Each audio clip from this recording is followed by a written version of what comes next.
Welcome back, everyone. It's the Bourbon Judge. But before we even start talking about bourbon or technically rye, we have to give a shout out to all the moms out there. So shout out to my lovely wife, the mother of my beautiful daughter. Shout out to my own mother, and to everyone watching the video. If you're a mom, thank you, and shout out to you as well, and to everyone else that obviously we all have moms, right? Otherwise we wouldn't be here. So shout out to all the moms out there, right? But let's go ahead and get into this. So today we're gonna go ahead and review EH Taylor Straight Rye. There's a lovely canister it comes in, right? There's the bottle, right? All right.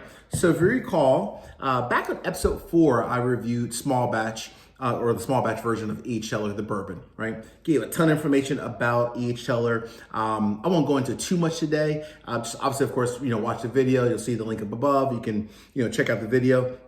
So EH Taylor comes from the Buffalo Trace sub-brand, so it's one of the sub-brands. And EH Taylor, they produce a small batch, they produce the straight rye, a single barrel. Back on the Thanksgiving episode, link above, I reviewed the barrel proof.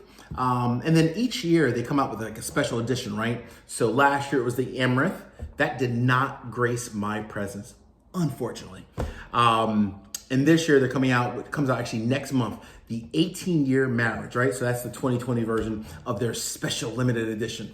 Hopefully I can get a hold of that. If not, I'll still be good to go. No big deal, right? But that's Buffalo Trace, and that's EH Taylor, and their, all the different bourbons and ryes that they make.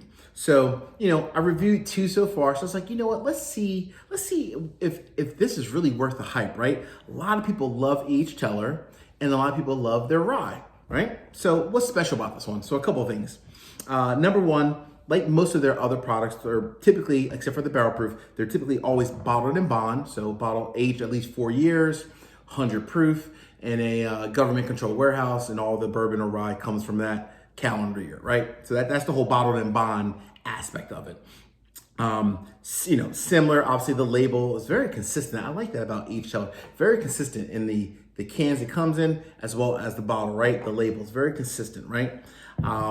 So that's number one. The second thing is this is a straight rye, meaning that, the majority of the, let's call it the mash bill, right? Or the ingredients, the majority are truly rye. There's a little bit of malted barley, but not much. And there's no corn in this bad boy, right? So no corn at all. So this is truly a straight rye. Very, for most ryes, it's typically very floral, but with a straight rye, I would envision that this would be very spicy, bold, right, in a way. So I poured a little bit earlier, but you guys know me, I need a little bit more than that. All right.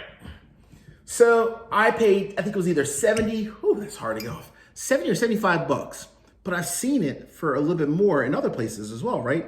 Up to like even 100, sometimes even more than that. So I'm gonna let you know whether or not if this is really worth the $70 to $75, and if it's worth even more than that. Who knows? All right, let's get that in there. So beautiful color.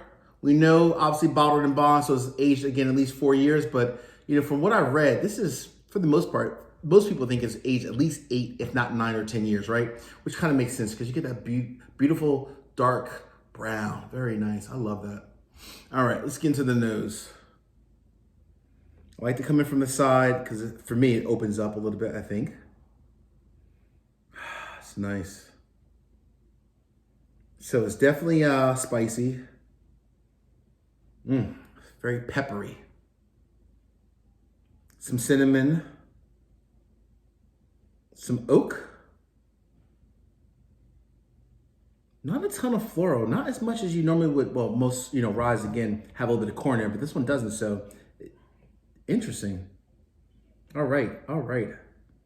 Not super floral in the nose. Mostly just spicy and earthy. All right, well, enough talking about it. Let's go ahead and have a little sip. Cheers.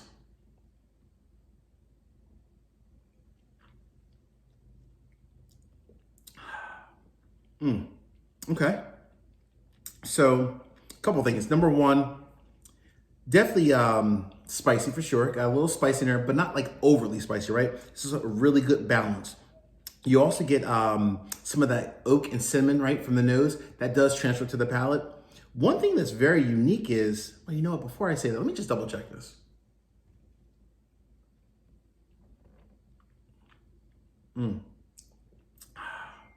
Okay. One thing that's very unique is that in the nose, there wasn't a ton of floral, but as I sipped this and it went down, just kind of lingering around in my mouth, I taste a little bit more of that floral. I didn't expect that because there wasn't a ton of it in the nose, a lot more in the palate. Very interesting. All right. Well, guys, you guys know I'm an honest guy. I'm gonna give you an honest judgment because that's just the way it is. The judgment is in. This is a buy. So I'm gonna tell you a couple of things. First and foremost, of all of the different sub-brands that Buffalo Trace makes, for me personally, right, and I'm not talking about the Pappies, let's just talk about things that you can actually find in stores. To me, EH Taylor is hands down the best sub-brand that Buffalo Trace makes. And I'm talking about, like, again, outside of Pappies, things that you can actually find. The small batch, the single barrel, and the straight rye is delicious. At $70, $75, this is a must buy, must add to your collection. So a lot of times I see in comments, people say, Bourbon Judge, would you pay a little bit more for it? Would I? Absolutely. Especially if you're in a state where it's hard to find. So maybe up to like 100, maybe 115, because it's just that, excuse my French, damn good. Now I wouldn't go crazy, right? I wouldn't spend like 200 or 300. It's not like, let's not go there. But is it worth paying a little bit more over MSRP? Absolutely. Well, folks, thank you as always for watching today's video. Please, if you haven't done so thus far, please make sure you subscribe to the channel. Talk to you guys soon. And again, thank you to all the mothers. Take care. Happy Mother's Day.